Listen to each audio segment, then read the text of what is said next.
Well, first of all, I just want to thank everybody for joining us, and thank you, Majeor. Very, very excited to have you here. I'd like to introduce you a little bit. Majeor, if you don't know, is a multi-platinum Grammy-nominated producer, singer, and songwriter, and founder of the Frequency School, which we will hear a lot more about.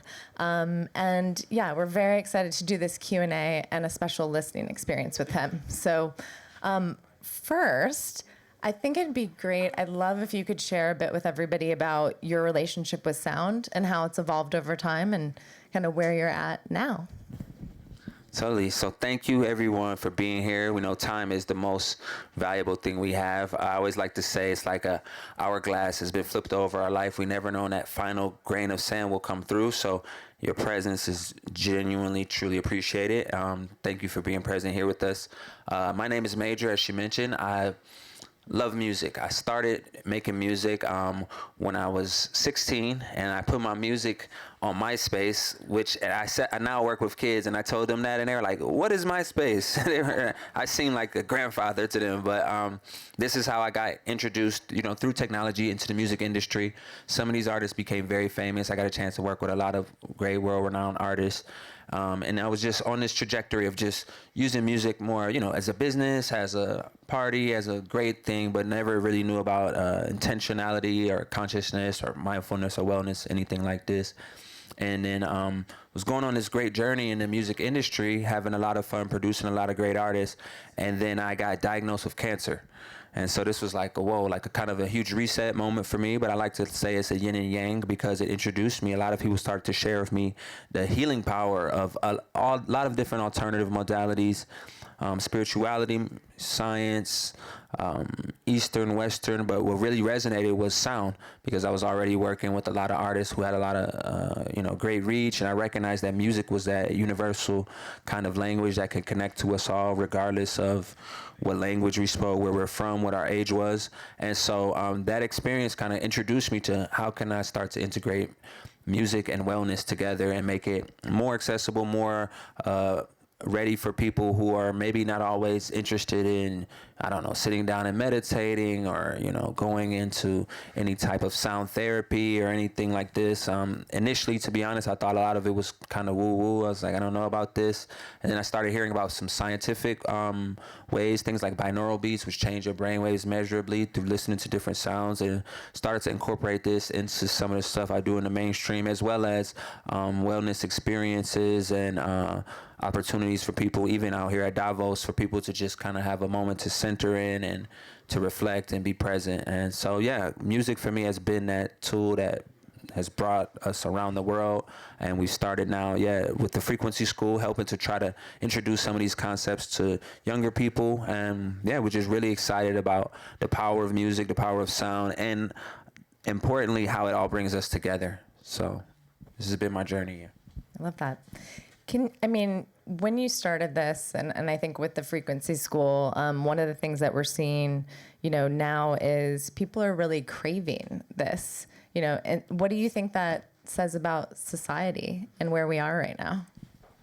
I think it's a great thing that people are looking for more mental health tools, and it's becoming more mainstream. A lot of, especially in some of the communities, in different communities, there's been a lot of stigma around like how mental health, or people just don't talk about things. We bury our trauma. We don't process a lot of things. And so I think the ability that people, the fact that people are looking for this and thinking about it on a bigger scale is awesome. We just left in Davos at a mental health day, which is only the second annual, which is crazy to think about it. It's been going on this long, and no one really has been thinking about taking care of yourself in that way. Taking care of ourselves. And we always say you can't pour from an empty cup, right? So if we get burnt out and we're doing all of this stuff and running around, what do we have to really give? And so sometimes we think of it as almost selfish to take time for ourselves. Like I used to think that I need to be giving to everyone, but if we don't take ourselves and we don't have anything really to give, and if we take care of ourselves and we're really at our maximum potential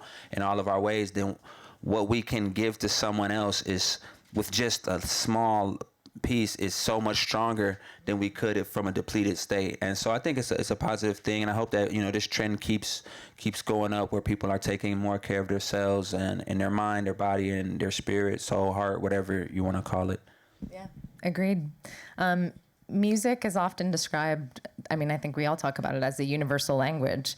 And I see your work in a lot of ways as a bridge, across cultures, identities, emotional states. So for you, what have you learned about human connection through sound in global cross-cultural contexts? And even you have a new track with Sounds Right, so that might be an interesting thing to talk about.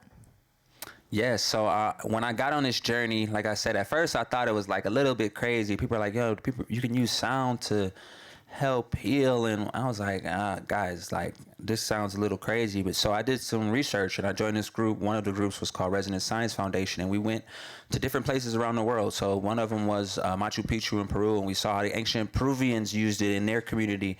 I learned that in some of the ancient Chinese symbols, music and medicine are almost identical. It's like, that was one. Drum circles in the old times were opportunities for connection, to bring the tribe together. It wasn't just we're just playing. It's like, and then now, like speaking how you said of therapy, like there's a guy in Brentwood in LA, they have a drum therapy. So it's like $1 a minute, and he's like, people go in there and they drum, and that's how they get their therapy, but finding your rhythm, So music has always, I think before it was commercialized, music was a tool of connection, a tool of for healing. There's, in the shamanic traditions, they do the Icaros and they go through this, and it's a huge part of the transformational experience. So I think just bringing some of that intentionality back into this world and making it not where it's always just about sales or always just about a good time, which is great. A good time is great, but if we can have some intention in it and be noticing what the frequency is doing, then I think that's awesome. And I believe that as far as the connection tool, I like to use the analogy or parable or metaphor of a symphony, and that each person in here has a unique sound that only you can play, a unique frequency. And when we're playing without listening to each other, it sounds like a disaster.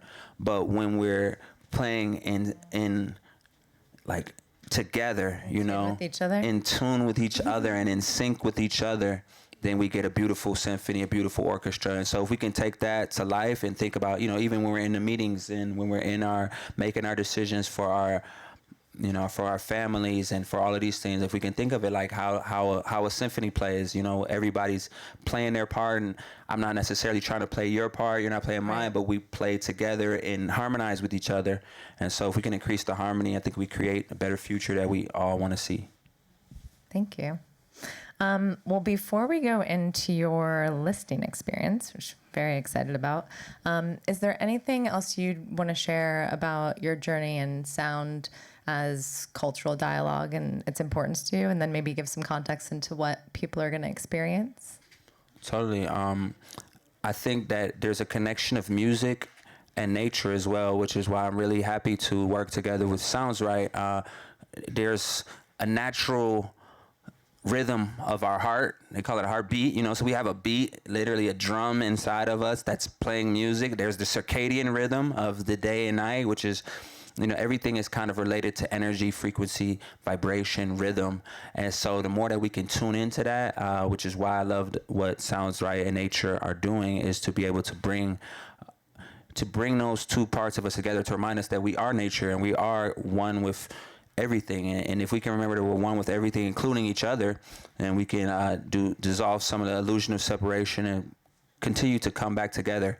And that's what I think it's all about. And once we know that we're one, and once we know that we're together, we don't want to fight or harm each other, because we're connected and we're one. And so music can be a tool for that, as well as what they're doing is using the initiatives of music to be able to give back to things that you care about. And this is where I think artists can, and also I mean CEOs, executives, everyone can think about how can we add some purpose into what we're doing and give to causes that are important to what we stand for and what we want to create. So yeah, I'm super grateful to connect and collaborate with people who are sharing this kind of intention. And I think, like the symphony, if we all play together, we create a great sound. Thank you. So yeah, should I share about the piece? So And do you want me to? I can step off if you want to take people through. sure. Okay. Sure. Whatever. Thanks. She's like, I'm out of here. Yeah, so this piece is just a short piece that I composed using the frequency 444 hertz, which is, I learned that all music in the mainstream is composed on one frequency known as 440, and there's some different ideas around that. Some people believe that that's like some evil agenda made to like harm humanity, and I can't say yes or no whether that happened. You can go on the rabbit hole yourself if you want. Be careful, because you can take a while. But this one is just, there's some other frequencies that we learned that have positive effects. So what the intention for this is just for us to take one moment to just reflect, to just breathe. There's nothing you need to do. You can close your eyes if you like. That's what I'll do. And to just share. I'm grateful for L-Acoustics for having this immersive sound to allow us to really be able to experience and feel the music.